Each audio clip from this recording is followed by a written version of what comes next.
Este tema lo estaba estudiando estas últimas semanas y después de haberlo estudiado solamente alabé al Señor porque mostró algo maravilloso, y espero que el Señor muestre eso a cada uno de ustedes en esta mañana. El título del sermón se llama La Pascua Final, y es importante saber cuándo será la Pascua final. En inglés es the Passover. No es Easter, no es el día de los huevitos, no es nada de eso.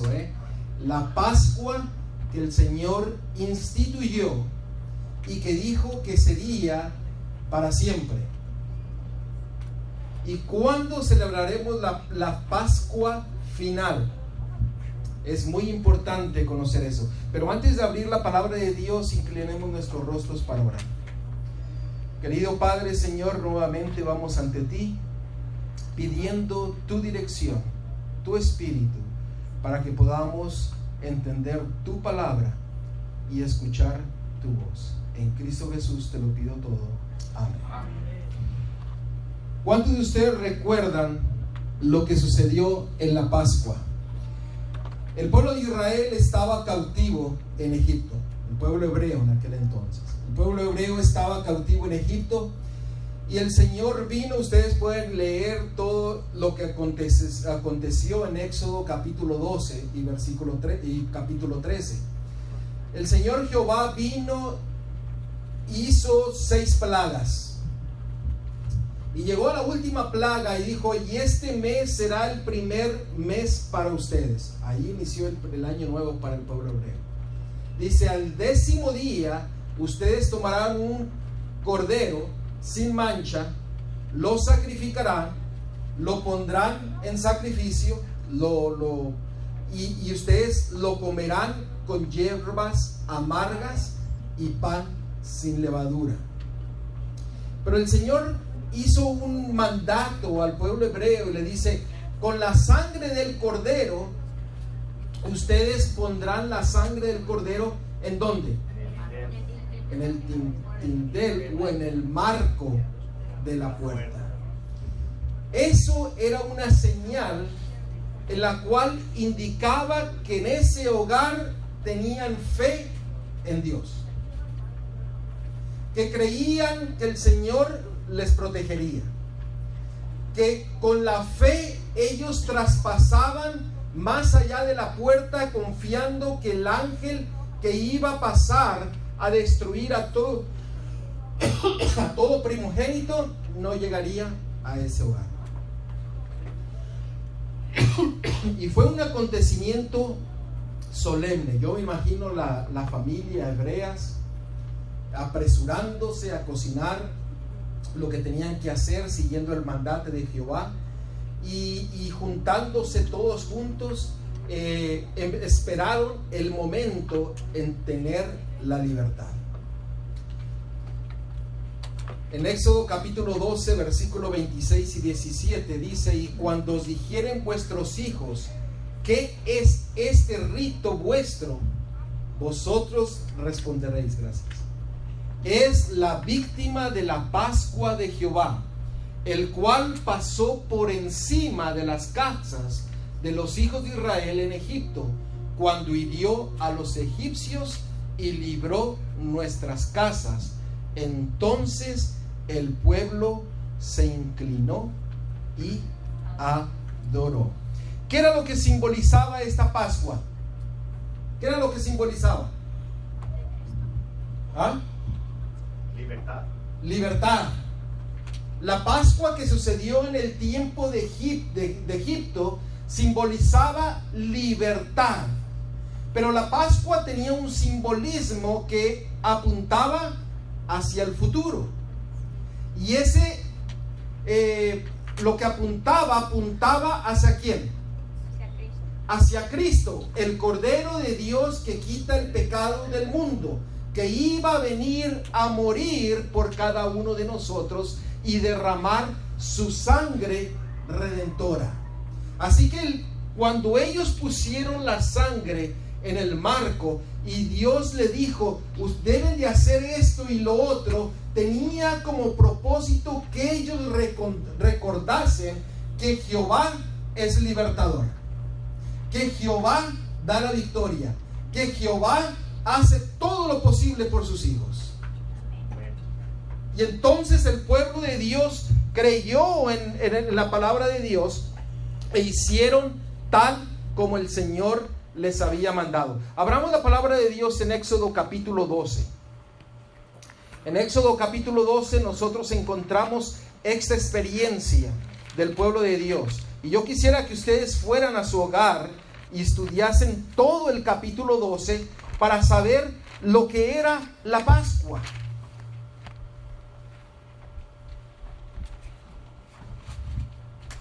Y en el capítulo 12 nosotros encontramos que en Éxodo 12, 29 dice: y aconteció que a la medianoche Jehová hirió a todo primogénito. Yo quiero que ustedes recuerden cuándo sucedió esto. ¿Cuándo fue que sucedió la séptima plaga? ¿A qué hora del día? ¿En qué hora de la noche? A la medianoche. Recuerden ustedes medianoche, ¿ok? Porque vamos a ver algo maravilloso. Jehová hirió a todo primogénito en la tierra de Egipto, desde el primogénito de Faraón que se sentaba sobre su trono, hasta el primogénito del cautivo que estaba en la cárcel, y todo primogénito de los animales. El ángel pasó a la medianoche y destruyó a todo primogénito. Dos palabras que deseo que ustedes recuerden: medianoche y primogénito. ¿Ok? Porque vamos a ver texto con texto, y vamos a ver línea sobre línea, y vamos a descubrir lo que el Señor quiere enseñarnos a través de la Pascua. Ahora, abramos nuestras Biblias en Mateo capítulo 26, versículo 18 y 19. Mateo capítulo 26, versículo 18 y 19. Yo no sé si ustedes celebraron la Santa Cena el sábado pasado, o cuándo la van a celebrar. Si no la han celebrado, ustedes van a aprender realmente qué es la Santa Cena. Yo casi no le llamo Santa Cena porque ese título proviene de la Iglesia Popular, ¿ok? Sino que es la Cena del Señor, pero que en sí es la Pascua, ¿ok? A veces nosotros decimos: Dios instituyó la cena en lugar de la Pascua, y vamos a ver que eso no fue así, sino que sigue y siendo la Pascua. Y vamos a verlo en qué dije, Mateo 26, versículo 18 y 19. Mateo 26, 18 y 19. Si lo tienen, digan amén.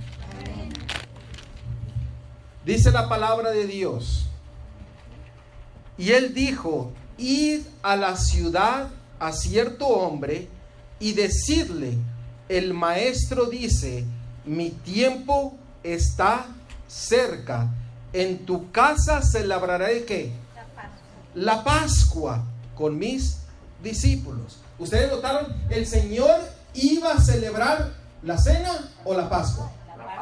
La Pascua.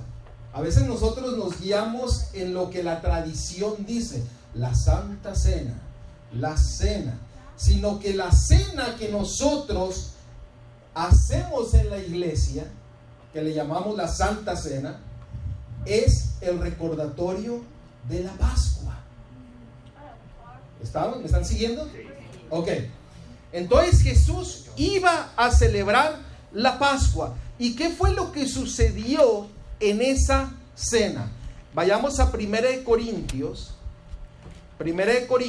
capítulo 11, versículo 24 al 26. 1 Corintios capítulo 11, versículo 24 al 26. Aquí nos señala la palabra de Dios lo que se conmemoraba o lo que se conmemoró desde ese punto hacia el presente y el futuro. ¿Me están siguiendo? Ok. Dice la palabra de Dios, versículo 24: y habiendo dado gracias, lo partió y dijo: tomad, comed, este es mi cuerpo, que por vosotros es partido. Haced esto en memoria de mí. Asimismo tomó también la copa después de haber cenado, diciendo: esta copa es el nuevo pacto en mi sangre. Haced esto todas las veces que la bebiereis en memoria de mí. Así pues, todas las veces que comiereis este pan y bebiereis esta copa, la muerte del Señor anunciáis hasta que Él venga. Entonces, ¿qué era lo que conmemoraba? Es un recordatorio de que Cristo no venía. Porque antes ellos celebraban la liberación del pueblo de Egipto, que representaba el pecado. Ajá. Y ahora la celebración es para recordarnos que Cristo viene. Déjenme hacerles una pregunta. ¿Cambió de lo que era en el tiempo de los hebreos a lo que Dios dijo en ese momento? ¿Algo cambió? Sí. ¿Qué fue lo que cambió? A ver. La venida de Cristo. No, cambió. A ver, ¿cambió o no cambió? Cambió porque es Jesús ya acá. Ajá. Allá era un borrego, común y corriente. Entonces, ¿cambió o no cambió? Sí, cambió el simbolismo, vale. Cambió el simbolismo. Ok, pero ahora era que el cordero iba a morir, iba a resucitar, porque dice: y entonces ustedes proclamarán que la muerte de Cristo. ¿Y la muerte de Cristo qué nos da? La salvación, la libertad. ¿Me están siguiendo?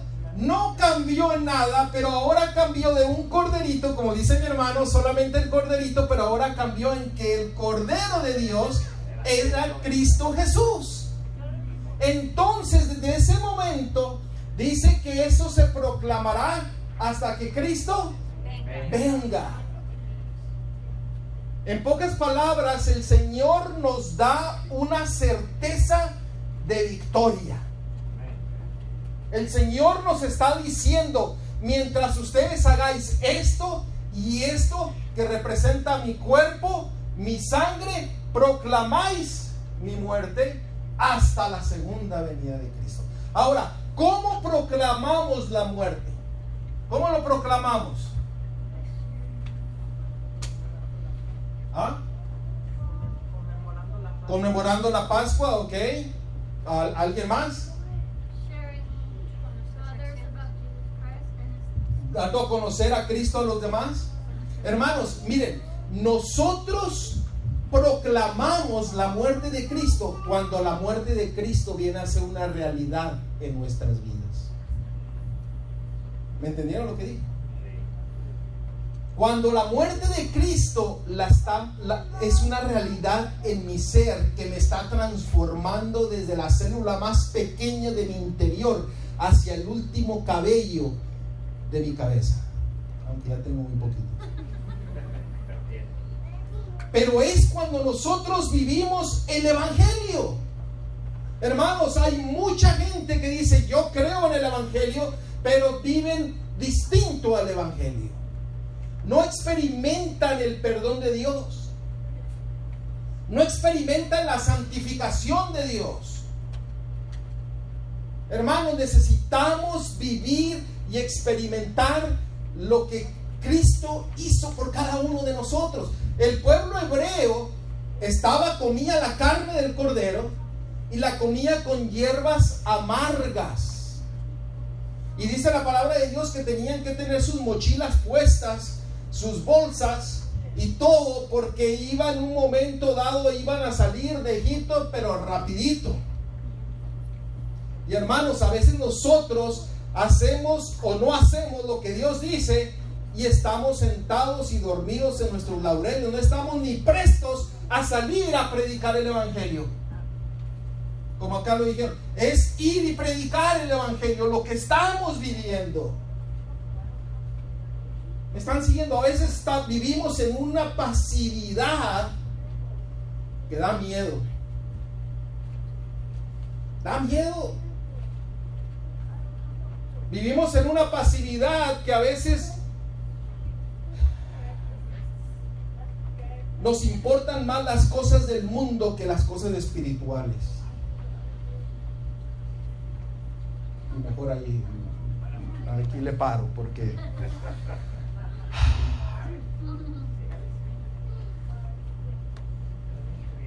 cuando terminó la cena, ¿a dónde fue Cristo Jesús? Al Getsemaní. ¿A qué fue Cristo Jesús al Getsemaní? A orar. Pero ustedes saben que en el Getsemaní, aunque no vamos a estudiar acerca de los primeros, de la fiesta de los primeros frutos, porque la fiesta de los primeros frutos tiene mucho que ver con el Getsemaní. Pero, ¿qué significa el Getsemaní? Les voy a dar una capsulita. Ya saben que a mí me gusta tirar la capsulita para picarles y ustedes vayan a su casa a estudiar más. ¿Qué significa Getsemaní? ¿Perdón? Bueno, era el jardín del Getsemaní.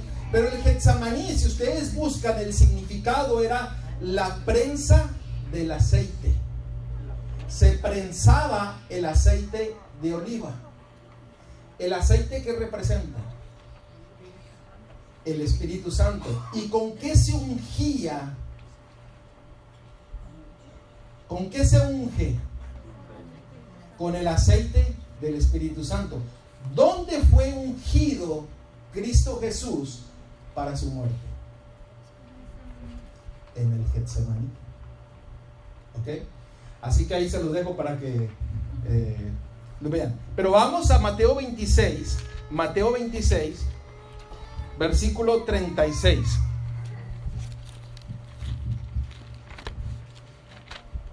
Y esto del Getsemaní tiene mucho que ver con la fiesta de los primeros frutos. En Mateo capítulo 26, versículo 36, ¿cuándo fue? Vamos a leerlo, 26, 36. Entonces llegó Jesús con ellos a un lugar que se llamaba Getsemaní y dijo a sus discípulos: sentaos aquí entre tanto que voy allá y oro. Cristo Jesús llegó al Getsemaní a orar. ¿A qué horas llegó Cristo Jesús en el Getsemaní? ¿Saben ustedes? A la medianoche. Nuevamente, ¿se acuerdan que le dije que se acordaran de una palabrita? Medianoche.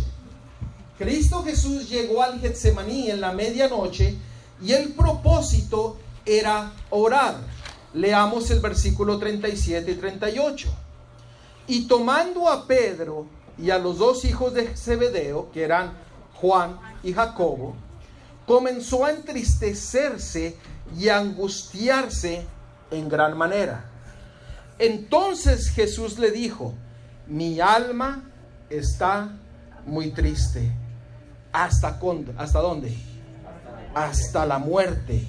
Quedaos aquí y velad conmigo. ¿Por qué el alma de Cristo estaba angustiada hasta la muerte? Porque estaba sintiendo todo el peso del pecado de la humanidad. Porque dice en Isaías, dice que Él cargó todas nuestras iniquidades, nuestras enfermedades, nuestras dolencias. En Romanos capítulo 6 dice: la paga del pecado es ¿qué? Muerte. La muerte. Cristo Jesús estaba en agonía porque estaba pensando en ti y estaba pensando en mí. Cristo Jesús estaba muriendo en el Getsemaní y todavía no llegaba a la cruz, porque sentía el peso de tu pecado y de mi pecado. Hermanos, hasta se me hizo la piel, se me puso chinita, porque mis pecados son los que llevaron a Cristo a sufrir esa tristeza y angustia por porque yo, pecador, llevé a la cruz a Cristo Jesús. Y hermanos, si tú te pones a pensar en eso, hermanos, eso sería suficiente para cambiar nuestras vidas. Eso sería suficiente para decir al Señor: Señor, lléname de tu Espíritu Santo, dame tu poder para hacerte fiel. Porque Cristo sufrió, y dice, sufrió hasta como muerte, murió en el Getsemaní, estaba muriendo, agonizando. ¿Qué fue lo que sucedió con Jesús cuando estaba en el Getsemaní? ¿Qué es lo que pasó? ¿Qué es lo que pasó? Dice que gotas de sangre salían, como sangre salían de su frente. ¿Dónde empezó a derramar la sangre Cristo Jesús? En el Getsemaní. Mis queridos hermanos, en ese momento de angustia, dice la palabra de Dios, que un ángel bajó del cielo para ayudarlo y fortalecerlo. Ojo, mis hermanos, ¿saben ustedes que tú y yo vamos a pasar lo mismo que pasó Cristo Jesús en sus últimas horas antes de morir en la cruz del Calvario? La palabra de Dios, muchos dicen: eso nunca va a suceder, pero la palabra de Dios dice: mi espíritu no contenderá para siempre con vosotros. Cristo Jesús estaba angustiado porque estaba separándose del Padre a consecuencia del pecado.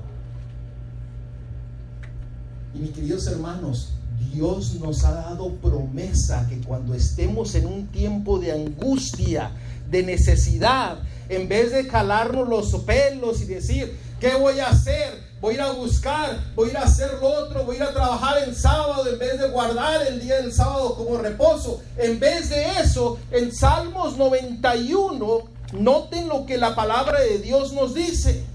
En Salmos 91. Y saben ustedes que el Espíritu de Profecía dice que deberíamos de memorizar el Salmo 91.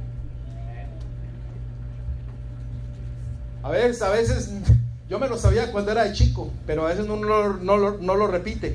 Pero mis hermanos, hay que memorizar el Salmo 91, porque noten lo que dice 91:1.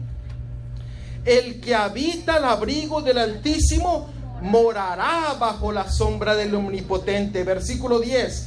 No te sobrevendrá mal ni plaga, ni tocará tu ¿qué? Tu morada. Hermanos, necesitamos tener la fe que el pueblo hebreo tuvo en el tiempo de la Pascua, donde no entró ni plaga ni mal alguno en su hogar. Ustedes saben que el enemigo, el diablo, donde más está atacando hoy día es en los hogares. Está atacando y más con los jóvenes. Queridos jóvenes, no se dejen entrampar por el enemigo, porque ellos saben que si el joven se aparta, los padres sufren, y los padres se angustian por los jóvenes, por sus hijos, por sus hijas. Hermanos, el Señor nos da una promesa. Así como el Señor dijo, mandó un ángel a fortalecer a Cristo Jesús en el tiempo de angustia, en el tiempo de prueba, en el tiempo de necesidad. El Señor hace lo mismo en nosotros cuando nosotros vamos y oramos como Cristo Jesús oró con su Padre. Amén. Pero saben ustedes que la palabra de Dios dice que nuestras vidas deben de estar inundadas en la oración, tener una relación con Cristo Jesús en medio de la oración. Pero que tampoco sabemos orar. Yo le decía al Señor: Señor, enséñame a orar, porque yo quiero saber orar. A veces decimos: yo sé orar, pero nuestras oraciones son egoístas muchas ocasiones. Solamente pedimos y pedimos y pedimos y pedimos, pero nunca oramos por los demás. Hermanos, necesitamos tener una vida de oración, una vida entregada a Cristo Jesús, una vida de ungimiento a través del Espíritu Santo. Por eso Cristo Jesús llegó en el Getsemaní, para ser ungido por el Espíritu Santo y fortalecido. La parábola de las 10 vírgenes, a veces nosotros la comentamos mucho. En Mateo 25 había 5 vírgenes que eran fatuas y 5 insensatas. Y ustedes saben que todas tenían una lámpara. ¿La lámpara qué simboliza? La palabra de Dios. O sea, todas creían en la palabra de Dios. Todas tenían aceite. ¿Qué simboliza el aceite? El Espíritu Santo. Pero dice que durmieron las 10. Pero hubo una voz en medio que dijo: despertaos, porque el esposo ¿qué? Viene. ¿Quién dio esa voz? ¿Ah? Se los dejo de tener. No fue ni él, fue alguien, fue una persona que levantó la voz. O sea, había uno que no estaba dormido. Y dice que cuando las vírgenes se levantaron, empezaron a acomodar sus lámparas. Unas miraron que les faltaba y echaron más aceite, y las otras miraron que no tenían ya casi aceite y dijeron: denos de su aceite. ¿Y cuál fue la respuesta de las vírgenes sabias? No vamos a tener suficiente para nosotros. Mira, ve y compra el aceite.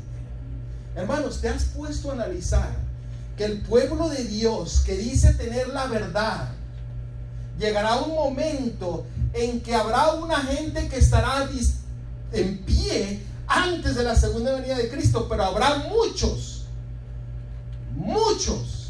y escúchenme, que por no haber tenido una relación con Cristo Jesús, por no tener una vida de oración, por leer la Biblia superficialmente, creyendo en todo lo que el predicador, el maestro enseña, saldrán a comprar.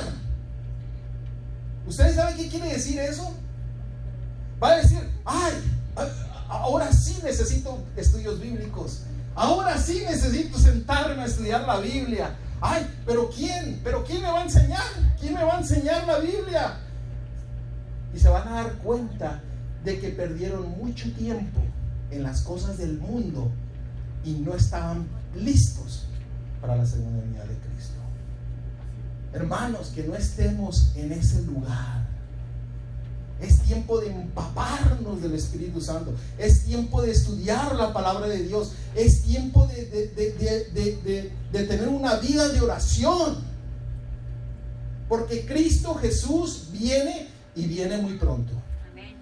Y la puerta de la gracia va a cerrar. Y la puerta de la gracia está por cerrar.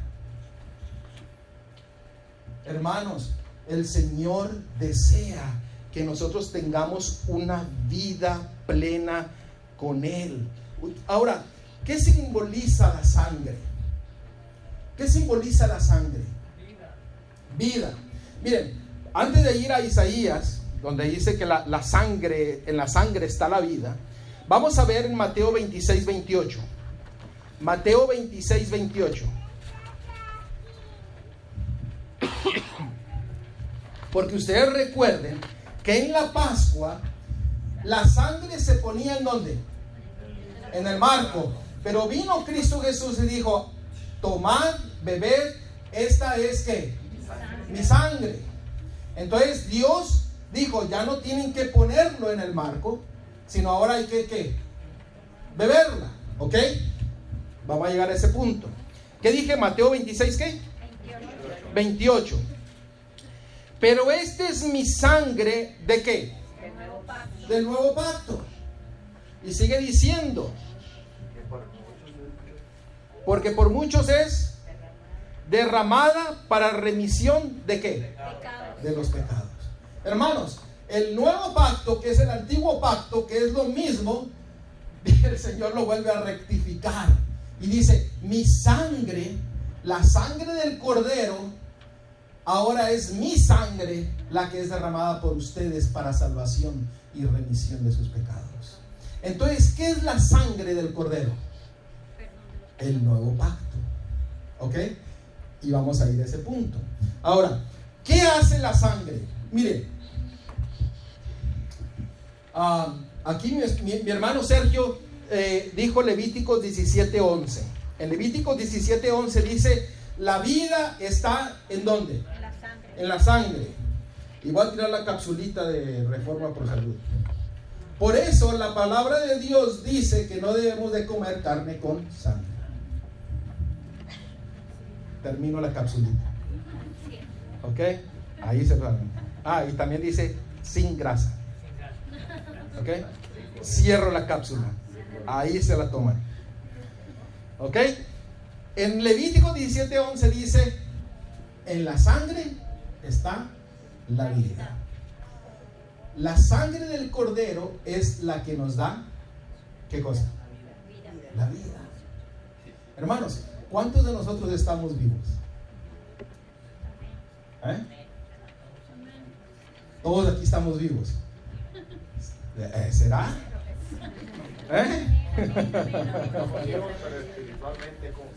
A ver, bueno. Es otra historia. Vamos a ver. Acá el Señor me mandó a este texto. Vamos a abrir Efesios. Efesios capítulo 5. Efesios capítulo 5. Hermanos, el propósito de Dios es darnos vida. Pero el Señor, ¿ustedes han notado que el Señor se repite y se repite y se repite y se repite? ¿Saben por qué se repite tanto? A veces el Señor dice: somos tan testarudos que me voy a repetir, repetir, repetir, repetir. Y a veces decimos: ¿y qué dijo Dios? Después de que tanto se repitió, a veces todavía decimos: ¿y qué quisiste decir? Pero bueno, alguien levantó la mano. ¿Quién levantó la mano? Tú, ¿qué me ibas a decir? ¿Qué ibas a decir? Efesios capítulo 5, versículo 14. Efesios capítulo 5, versículo 14. Efesios capítulo 5, versículo 14. Me dijeron que tenía que repetir los textos porque me decían que a veces iba muy rápido y a veces decía una vez. Así que ahora ya lo estoy repitiendo más. Efesios capítulo 5, versículo 14. ¿Qué es lo que dice? Por lo cual despiértate tú que duermes. Pero espérense, pero ahí no para el asunto. Ahí no para. ¿Qué sigue diciéndote? Y levántate de los muertos y que te alumbrará Cristo. Así que la palabra de Dios nos identifica en dos condiciones. Una, ¿cuál es? Estamos dormidos y estamos ¿qué? Muertos. Ahora, ¿cómo podemos despertarnos? Vamos a seguir leyendo. Mirad pues con diligencia cómo andéis, no como necios, sino que como sabios, aprovechando bien el tiempo, porque los días son ¿qué? Malos. Por tanto, no seáis insensatos, sino entendiendo de cuál es la voluntad del Señor. ¿Cómo podemos salir de nuestro sueño y de nuestra muerte? Cuando nosotros empezamos ¿a qué? A entender la voluntad de Dios y decimos: Señor, yo no puedo, pero tú en mí sí puedo. Cuando el Señor permitimos que Él tome control de nuestras vidas, nos da el poder para tener vida. Amén. Dice: aprovechando el tiempo. Hermanos, no seamos como las vírgenes fatuas, que llegó el momento y dice: ay, debería haber estudiado, debería de haberme juntado con los hermanos a estudiar la palabra de Dios, debería de haber ido a la iglesia y prestar atención, debería de haber dado estudios bíblicos. No seamos esos, porque llegará el momento en que dirán: ay, ahora sí necesito saber. ¿Y qué fue cuando regresaron ellas y tocaron la puerta? Dice: apartados de mí, hacedores de qué? De maldad. ¿Y saben qué es la maldad? Es iniquidad. ¿Y saben qué es iniquidad? ¿Ah? A ver, le voy a traer otra capsulita. Hacerlo sabiendo. ¿Ah? Hacer lo que sabe. Si tuviéramos chance, es otro, pero ya al próximo año que me inviten les doy ese. La palabra de Dios habla de 3 cosas: pecado, rebelión e iniquidad. ¿Por qué las hace diferentes? ¿Son diferentes o es lo mismo? Son parientes. Pero dice que solamente los que tienen iniquidad no entrarán en el reino de los cielos. Hacer lo malo sabiendo que es malo. ¿Dónde se originó la iniquidad? Así se lo voy a decir. En el cielo. ¿En quién? ¿Y qué fue lo que dijo Lucifer? Yo me voy a alzar y voy a ser igual que quién. Que Dios. Y dice el Espíritu de Profecía, dice que tuvo la oportunidad de arrepentirse, pero su orgullo se lo impidió. Y dice que fue hallada iniquidad en él y fue sacado del reino de los cielos. Entonces, ¿qué es iniquidad? Cuando tú voluntariamente, por tu orgullo, no te arrepientes de tus pecados. La iniquidad te lleva al momento del pecado imperdonable. Ahí se los dejo dar. Después hablamos de los otros 2. Ok, entonces, ¿qué sucede? Nosotros pedimos perdón por nuestros pecados, pero volvemos a hacer el pecado y volvemos a caer y volvemos a hacer el mismo y volvemos a hacer lo mismo. ¿Por qué entramos en ese círculo vicioso? ¿Qué es lo que tiene que ser cambiado en nuestras vidas? Nuestra mente. Si nuestra mente es cambiada, nuestro ADN es cambiado. ¿Ok? ¿Me están siguiendo? Nuestras células, nuestro ADN genético es cambiado completamente al ADN ¿de quién? De Cristo. ¿Dónde encontramos eso? En 2 de Pedro capítulo 1 dice que Él nos ha dado maravillosas y grandiosas promesas para que nosotros lleguemos a ser participantes ¿de qué? De la naturaleza divina. Dios desea cambiar nuestro ADN, en inglés DNA. Él desea cambiar nuestras mentes. ¿Cómo podemos cambiar nuestras mentes? ¿Cómo tú y yo podemos cambiar nuestras mentes? O déjame decirlo, aprovechando el tiempo. ¿Cómo podemos permitir que Cristo cambie nuestras mentes? Porque nosotros no podemos hacer nada. Pero hay algo que debemos de hacer. Y eso es lo que estoy hablando. ¿Cómo podemos cambiar nuestra mente para que lo que me gusta hacer ya no me guste?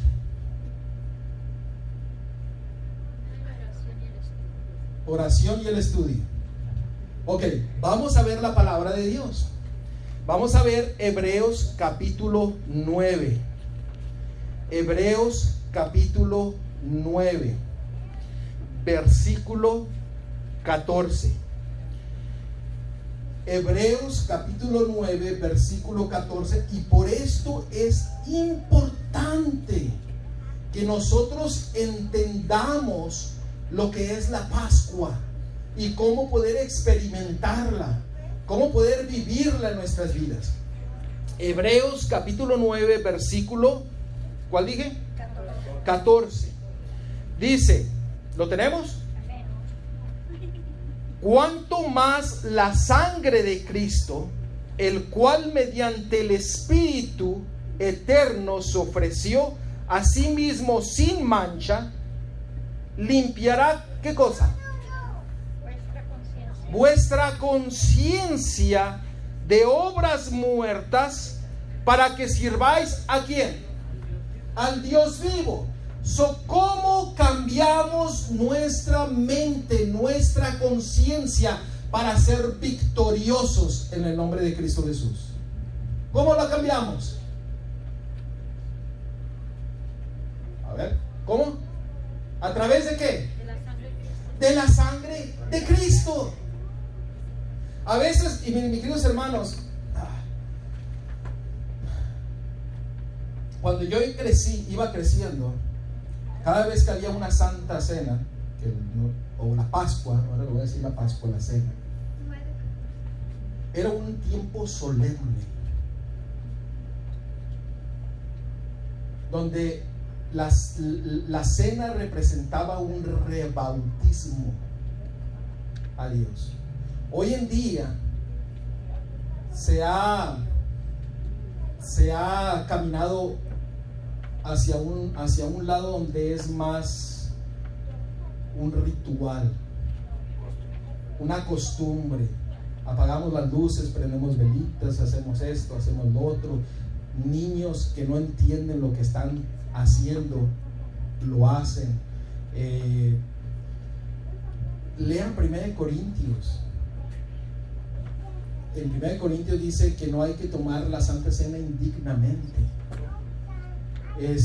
Y a veces ya lo hemos hecho en una forma tan común que nos olvidamos del propósito real, que es cambiar nuestras mentes.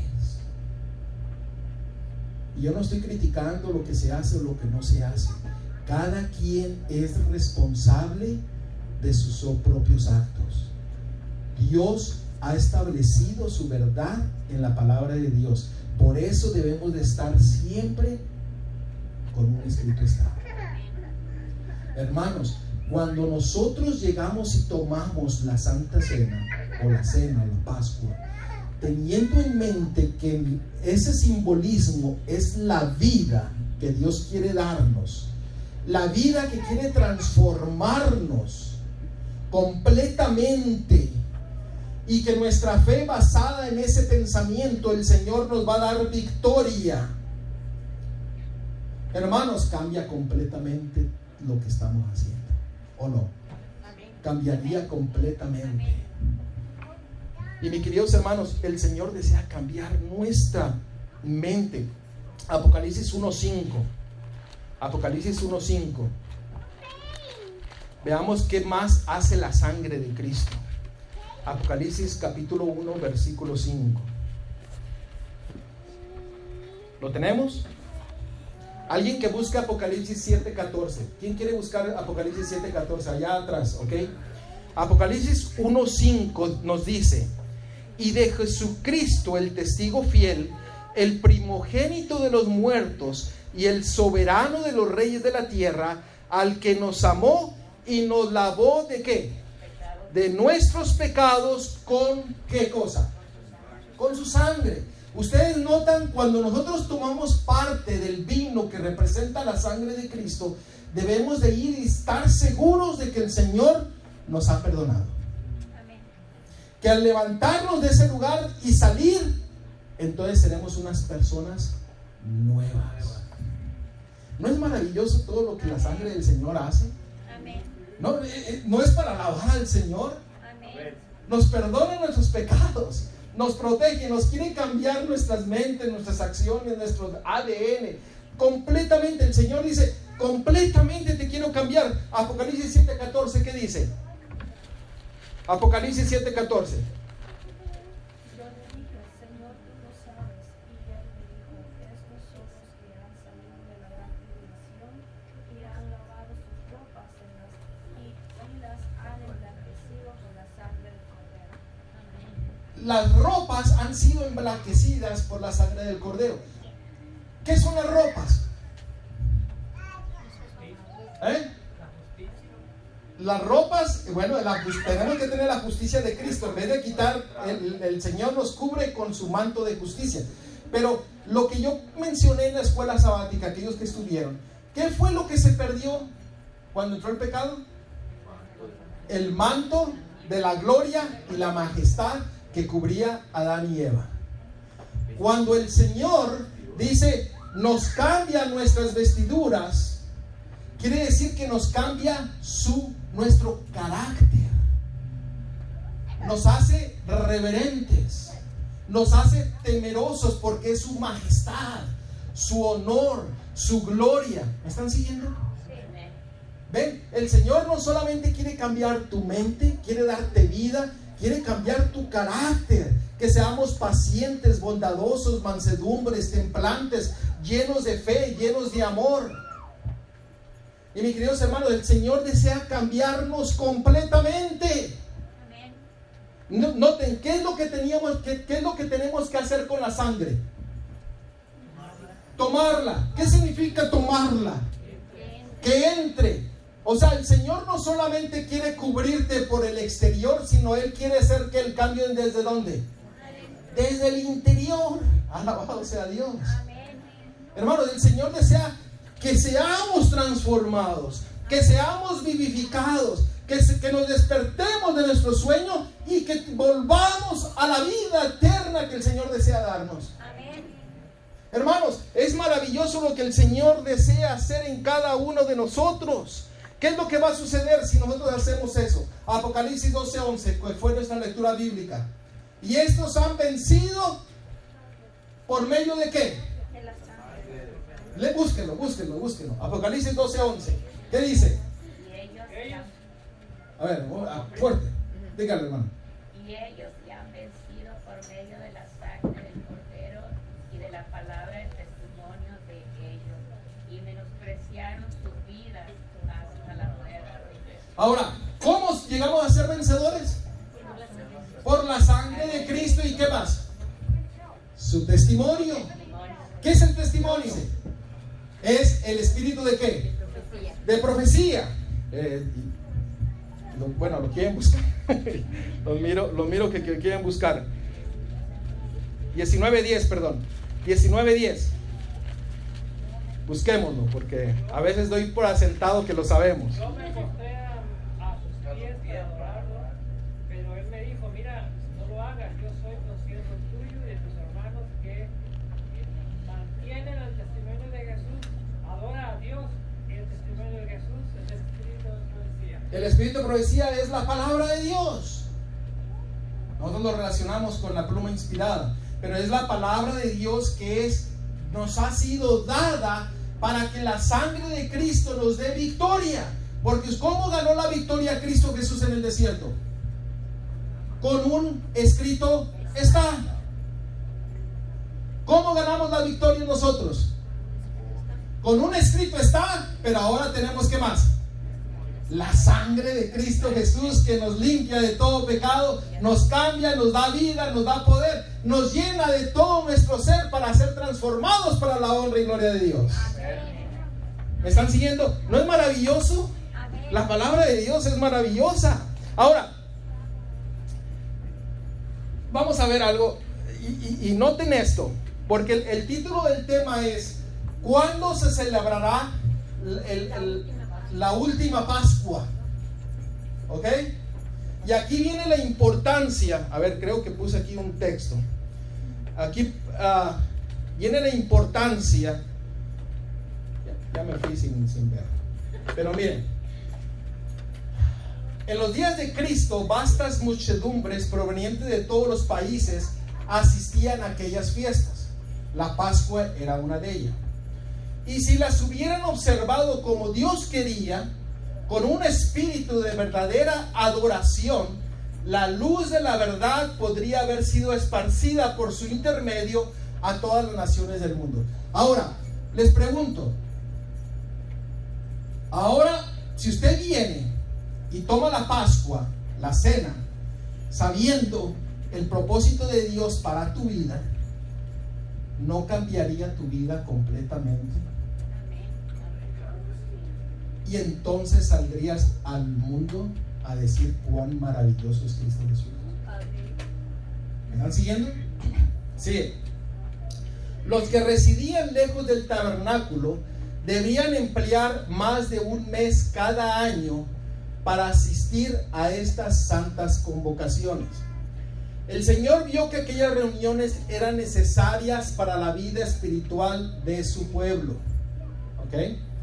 Necesitaban apartarse de los cuidados mundanales para comulgar con Dios. Comulgar quiere decir reunirse con Dios.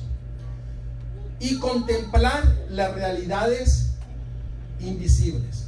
Ahora note lo que dice este texto. la cita.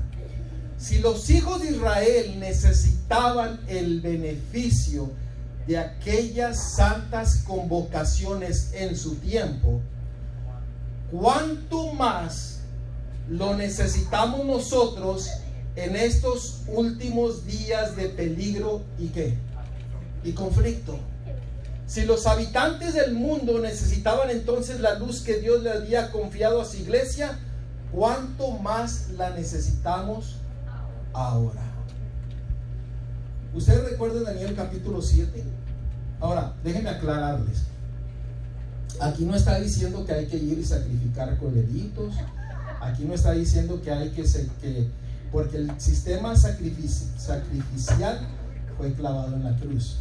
Pero las lecciones espirituales de cada una de las fiestas que instituyó dice que es de suma importancia para el pueblo de Dios en el tiempo del fin. La Pascua es para nuestros tiempos, ¿o no?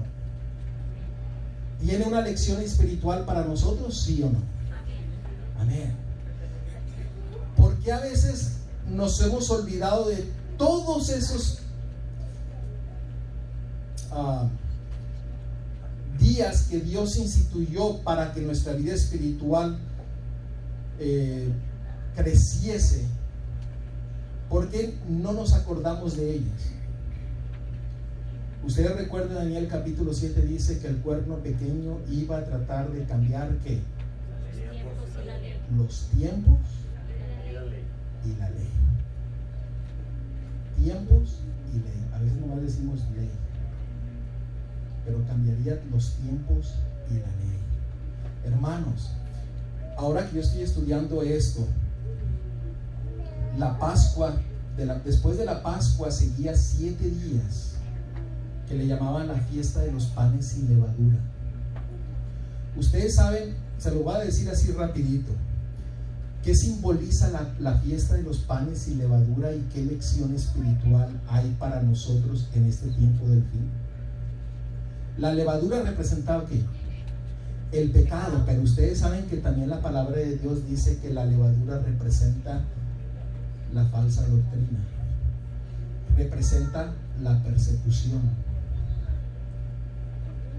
Entonces, cuando el Señor tomaba 7 días donde el pueblo de Dios tenía que asegurarse de que no había pecado en sus vidas, porque eso los iba a capacitar para el tiempo de persecución. ¿Me están siguiendo? Por eso es de suma importancia. Dice, necesitamos aprender todo esto. Ahora, ¿cómo se aplica la Pascua para nuestros tiempos? Cristo Jesús murió por nosotros. Cristo Jesús desea cambiarnos, transformarnos, hacernos completos para su honra y para su gloria. Desea cambiar tu vida, desea hacerte victorioso, desea darte la paz, el gozo, la alegría. Todo lo que tú necesitas, el Señor te lo quiere dar. Pero ahora, note lo que dice en Éxodo capítulo 12, versículo 13. Éxodo capítulo 12, versículo 13. Volviendo nuevamente a lo que sucedió en el pueblo de hebreo. Éxodo capítulo 12. Si alguien lo tiene primero que yo, léalo por favor, con voz fuerte para que todos lo escuchemos. Éxodo 12, 13. Note lo que dice. La sangre os será por señal en las casas donde vosotros estéis. Veré la sangre y pasaré de largo ante vosotros, y no habrá entre vosotros plaga de maldad mortandad cuando oyere la tierra de Egipto. La sangre era ¿qué cosa? Señal. Yo me fui a ver el original. En el original, en hebreo, la palabra que se usa es oath. ¿Ok? Esa palabra significa, lo puse en inglés, una marca distintiva. ¿Ok? Y significa ¿qué más? Una señal, un símbolo, una señal o una señal. Bueno, así señal, vamos a ver. Es lo mismo. Entonces, cuando yo miré esto, ¿ok? Dice, ¿qué quiere decir esto? ¿Cuál es la señal para nuestros tiempos? Si la señal en el tiempo del pueblo de hebreo era la sangre, ¿cuál es la señal para nuestros tiempos? Vamos a leerlo. Éxodo capítulo 20.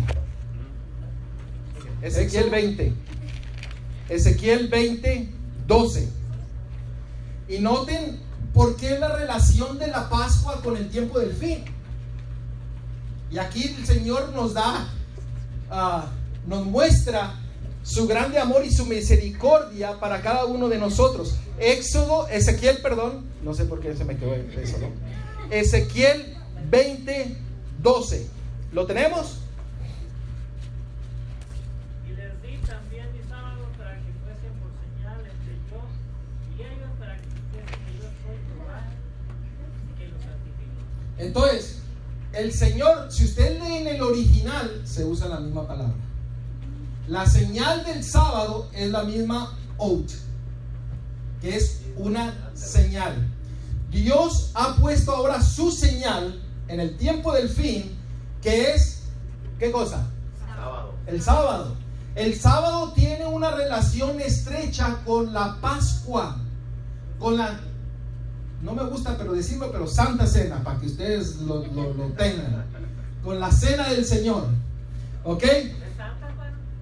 Pues no es santa, pero el único santo es Cristo Jesús y su Padre. Pero por eso viene de la iglesia popular. Pero noten este texto, esta cita. Dice: supongamos que un israelita hubiera descuidado de colocar la señal de la sangre sobre su puerta, haciendo que el ángel de Dios podía distinguir entre los hebreos y los egipcios. ¿Habían custodiado esa morada los centinelas celestiales? Debemos aplicarnos esta lección a nosotros mismos. Y sigue diciendo: nuevamente ha de recorrer la tierra el ángel destructor. Se ha de colocar una marca sobre el pueblo de Dios. Y esa marca es ¿qué? La observancia del santo sábado. ¿Cuál es la señal para nuestros días que tiene que ver con la sangre de Cristo? El sábado. La Pascua, la señal, tiene que ver con el sábado en el tiempo del ¿qué? Del fin, en el tiempo en el que estamos viviendo. Hermanos, el pueblo de Dios, como lo hizo el pueblo de antigüedad, y lo digo porque lo miro, a veces nos apartamos de la observancia del sábado. No guardamos el sábado como el Señor desea que lo guardemos. No te vayas al restaurante, bueno, no es aquí porque aquí no hay restaurantes, pero no te vayas al restaurante más cerquita, porque ahí estamos todos los adventistas el día del sábado después del sermón. Hermanos, nos hemos alejado de la santidad que Cristo Jesús quiere darnos en nuestras vidas. Necesitamos volver a Cristo Jesús. Cristo Jesús desea cambiarnos completamente. Y cuando cambia, cambiará nuestros hogares. Nuestros hijos rebeldes mirarán en nosotros algo que los hará volver al pie de la cruz. Pero si nosotros no permitimos que cambie nuestras vidas, ¿cómo podemos creer que cambiará a otra persona a través de nosotros? Aunque des estudios bíblicos y hagas lo que hagas, el Señor, si tú no estás lleno de la sangre de Cristo Jesús y no has sido transformado, mis queridos hermanos, cada palabra que sale será como una nota que no tendrá sonido. Pero gracias a Dios dice que cuando nosotros tiramos la palabra de Dios, nunca viene vacía. Pero no será por ti, sino será por el Espíritu Santo. Hermanos, el Señor Jesús nos ha dejado una señal para que nosotros podamos ser fieles a Él.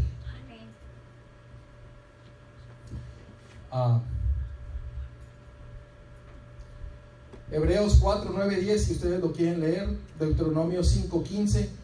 ¿Ya están cansados? No.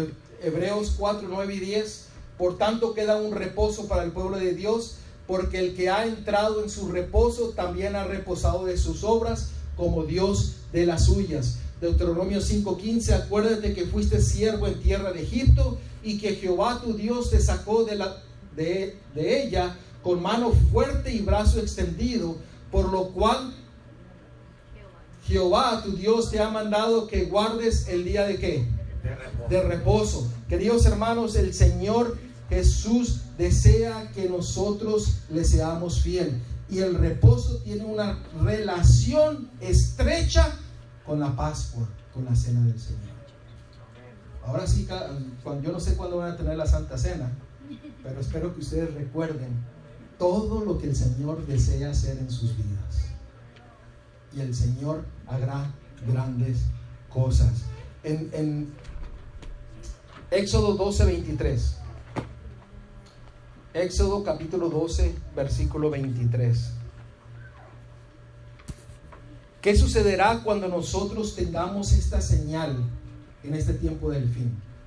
¿Qué es lo que nos dice la palabra de Dios que sucederá con nosotros? ¿Cuál es la señal en el tiempo del fin? El sábado. ¿Cuál era la señal en el tiempo de los hebreos en Egipto? La sangre. Pero el sábado tiene que involucra también ¿qué? La sangre. Les voy a decir por qué. ¿Dónde están los 10 mandamientos hoy día? En el lugar santísimo. ¿La sangre era derramada en dónde? ¿En el lugar santísimo, en el lugar santo o en el atrio? La sangre era derramada. en las cortinas. Primero iniciaba en el altar. El sacerdote la tomaba y entraba al lugar santo y lo ponía en los cuernos del altar de incienso. Y después esparcía la sangre, ¿cuántas veces en el velo? 7 veces. La sangre de Cristo llegaba hasta el lugar santísimo, donde está la ley de Dios. Salmo 119, 142 dice que sus mandamientos son justicia y verdaderos. ¿Ok? Pero no me quiero entrar más, porque si no aquí nos pasamos toda la tarde. Éxodo 12:23 dice: porque Jehová pasará hiriendo a los egipcios, y cuando vea la sangre en el dintel y en los 2 postes, pasará Jehová aquella puerta y no dejará entrar al heridor en vuestras casas para herir. La sangre era una señal que protegía que no viniese mal alguno. Ahora veamos Apocalipsis 7:3. Apocalipsis 7:3.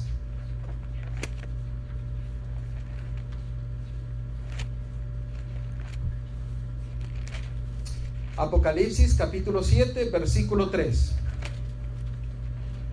¿Lo tenemos? Dice la palabra de Dios, diciendo: no hagáis daño a la tierra, ni al mar, ni a los árboles, hasta que hayamos sellados en sus frentes a los siervos de nuestro Dios. ¿Qué hará el sello de Dios vivo el sábado en el tiempo del fin? Nos protegerá de todo mal. Otro texto, Apocalipsis 9:4. Y se les mandó que no dañase la hierba, la tierra, ni cosa verde alguna, ni a un árbol, sino solamente a los hombres que no tuviesen el sello de Dios en sus frentes.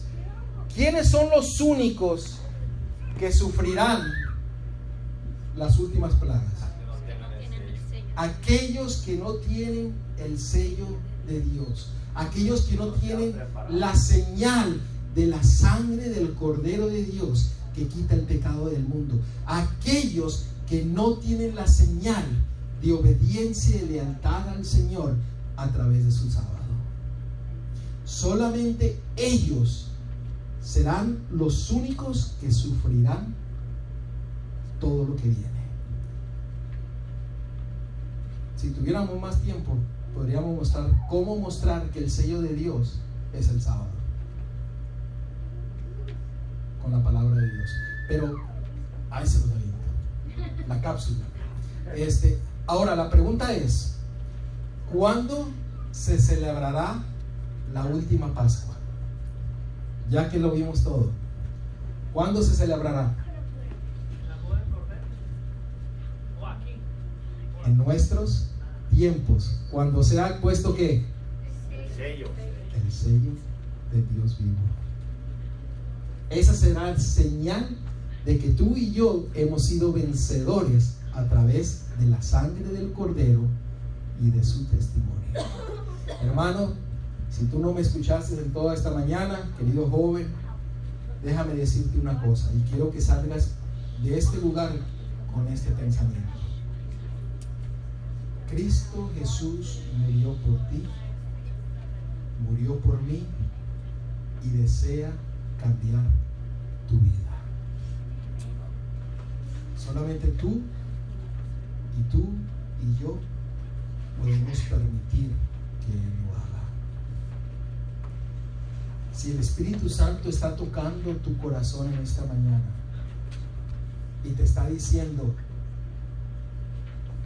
es tiempo de despertar, es tiempo de levantarte de la muerte y ser victorioso, no rechaces ese llamado, porque hoy podemos perder nuestra vida, pero Dios desea que tú seas salvo. ¿Eso es lo que tú deseas? Entonemos el último himno y al salir de este lugar, pídele al Señor. Si tú no tienes la fuerza, pídele al Señor que te dé la fuerza. Entrega tu vida a Cristo Jesús. Dale todo tu ser, dale todo tu corazón. El Señor va a hacer cambios en tu vida, en tu hogar, en tus relaciones, en todo lo que tú hagas. Querido Padre, Señor, alabado y glorificado sea tu nombre, Señor, porque tu sangre nos ha redimido de todo pecado. Pero en esta hora pedimos de que tu sangre cambie nuestra conciencia, nuestra mente, todo nuestro ser, para que de este momento en adelante sea una vida victoriosa en tu nombre, Señor, para que sea una vida en la cual reflejemos tu carácter, que vayamos a este mundo diciendo que tú eres nuestro Salvador, nuestro Redentor, y que muy pronto estemos en pie esperándote venir a las nubes de los cielos. Pero queremos estar junto con nuestras familias, con nuestros hijos, con nuestros nietos, con nuestros esposos, nuestras esposas, Señor. Permite que podamos ser una lumbrera en medio de nuestros familiares y en medio de nuestros amigos y compañeros. En Cristo Jesús te lo pido todo. Amén.